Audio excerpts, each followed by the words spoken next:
Hey YouTube, Blue CM here. It's been about a week since my last posting. Just haven't found the time to make a video and whatnot, and so finally I can do this. So here's the third installment of my recent vinyl finds from the past month.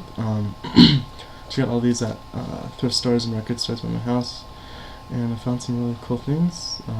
So here, I hope you enjoy it. And the first find is really cool to find. Haven't seen any vinyl from these guys ever, besides online and stuff, but so I was really surprised to find this, and it is the first album, Hopes and Fears, by the Art Bears, released 1978 on Re Records. This band is like an art rock band, avant prog rock band, part of the they were part of the Rockin' Opposition tour, like these late 70s experimental European bands that they're just really eccentric bands, and this really cool packaging took out of the plastic, which was like it came with a resealable plastic sleeve, which is cool, and a gatefold. Has all the lyrics, the really weird lyrics I should say, and also comes with a poster and vinyl, really cool label. This had Fred Frith and Chris Cutler and Dagmar Krasa on vocals. So Dagmar Krasa is just this really eccentric singer, really kind of wailing voice, really dramatic. She's in Slap Happy, which is kind of the same thing, but more early mid 70s. And they did a collaboration with Henry Cow, which is the band that Fred Frith was in. So really weird album, but it's really good though, really obscure. So yeah, that's what I found, and really happy about that one. The next one I'm also happy about. My favorite Neil Young record, and I never had it on vinyl. I have the CD, but it's one of my favorite albums of all time, and probably the best live album I think ever. It's Live Rust. Yeah, I mean, I don't know. If you've heard this, you know why it's so great. It's got starts off with his solo, just him solo with the 12-string and his vocals during Sugar Mountain, I Am a Child and whatnot, and then switches to piano for After the Gold Rush.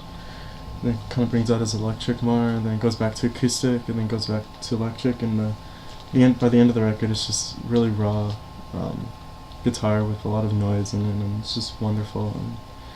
And it has Crazy Horses back up in this album, and yeah, this is I think this is his best record. This record was taken off of the Rust Never Sleeps recording, and for that album, and these were all the leftovers from it, I guess. But there's also a video of it too, of the performance, which has some more tracks, and I love that. I have the DVD as well, and yeah, so really good album. This is one of my favorite bands recently. Kind of realized that I really like this band so much, so I might as well call them one of my favorites. It is Everything But the Girl. The album is Idlewild. This was released in 1988 on Blanco y Negro and Sire Records. This is a promo copy and lyrics on the back. This is probably my favorite record by them.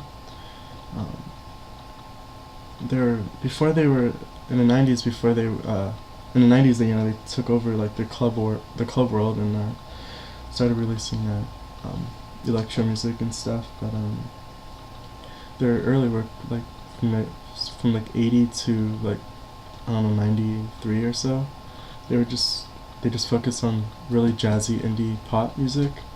And this is well, this one isn't as well. It is jazzy, but it's really folky and has some really good tracks on it. And it has Benoit Benoit, it's the other member. It's Tracy Thorn on vocals, and then Benoit, who plays guitar and vocals as well. And I just love his voice. I love it when he sings, and he sings The Night I Heard Caruso Sing. It's just a piano ballad, and it's just beautiful, and it's his greatest song he's ever written for this band. And yeah, so this next one is, I saw this at my record store, and I thought, never seen it before, and went home and looked it up before I bought it, and there's not much about it. So I guess that means it's kind of rare, but got it for really cheap, and the band is called The Sensational Creed. The album is Nocturnal Operations. This is just 80s, I think this was released in 84, 85. Just really electronic, dark post-punk music. It's on Beggar's Banquet. However, this was actually an earlier release. This record was actually released in the early 80s under a different name. I think it was like Obanoag or something, I can't pronounce it, but it has Billy McKenzie on it, who was the singer in the Scottish group Associates. Yeah, he has his, did he produce? Let me see.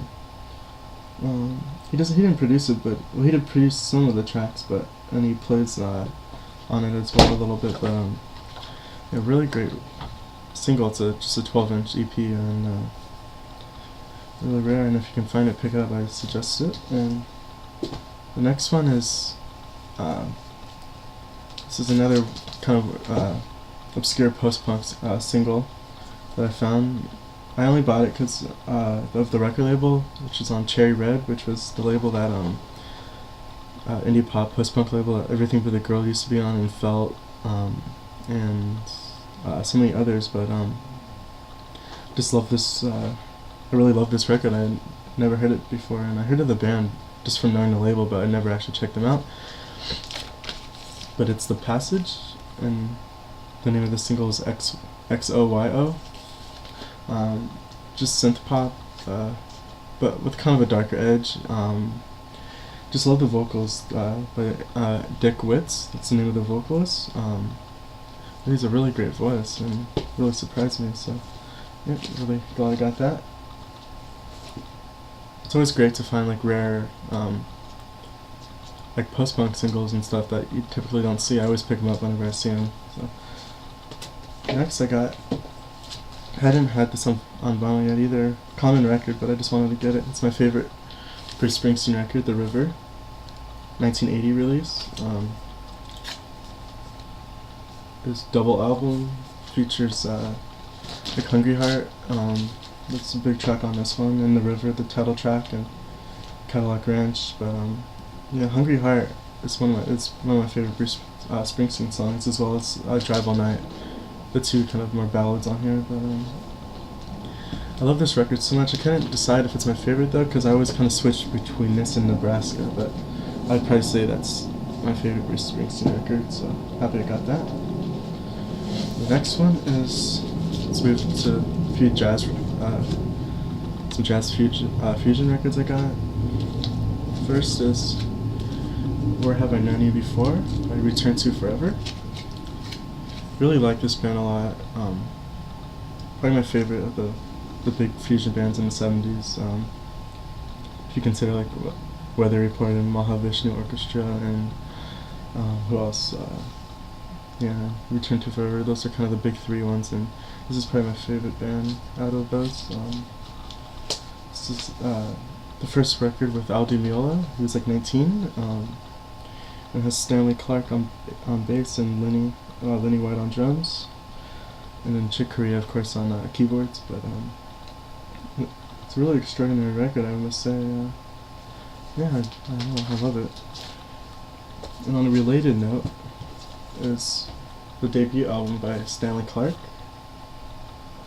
released in 1974 on Nimper Records. He's the bassist in Return to Forever. He kind of specializes in like slap bass. He plays electric and acoustic bass, upright bass on this one.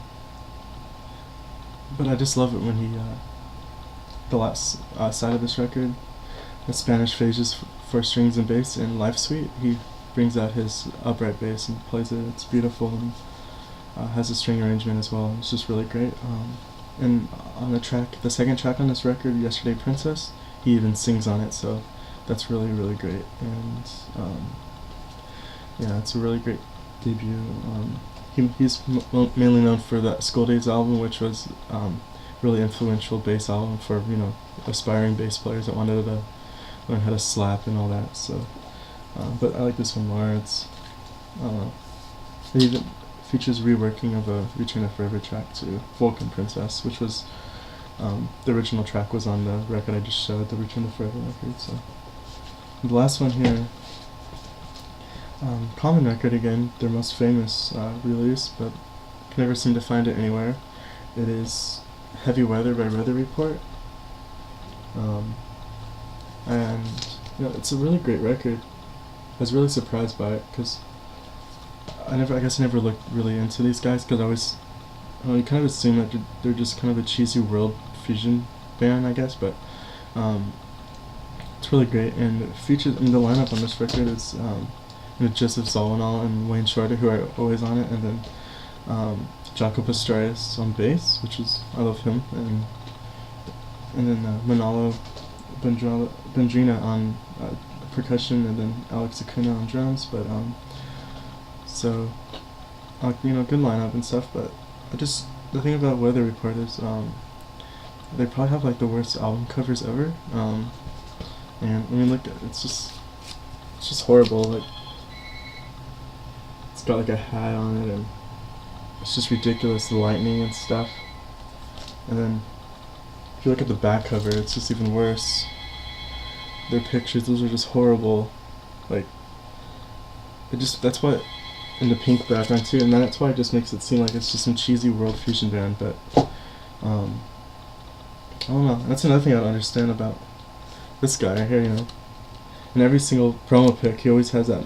He's always doing that face, and it's just ridiculous. Like, I don't know. Like, he must be really happy to be playing with like Jaco Pastorius or something. But it's just. I mean, shouldn't judge the music by like what the members look like or like the album covers, but like this is a horrible album cover, but the music is really great and kind of a renowned great album. So I mean, if people aren't complaining about the music, it's just that stupid album cover and the back cover, and yeah, I mean, all the records are like that. They always have the stupid back covers like that, and I have another one I'll show in another video that I recently got, and that one's the same thing, but it has a better front cover, but it's just the back cover. But anyway, enough ranting about the Weather Report covers. That's all I found. Well, that's all I'm going to show you in this video. I'll probably do like 1 or 2 more videos. I think that will cover all of my month's finds. And then I have an order on the way. Should come like, hopefully should come tomorrow. I ordered it a few days ago. Kind of a local mail order off Discogs. It's a New Perspective by Donald Byrd on Blue Note. I'm really looking forward to it, and should be getting that hopefully tomorrow. I'm really hoping, because I was hoping for it today, but it didn't come yet. So, but I'll show that and talk about that when it comes. And I hope you enjoy this video, everyone. And thanks for watching. Alright, see you later.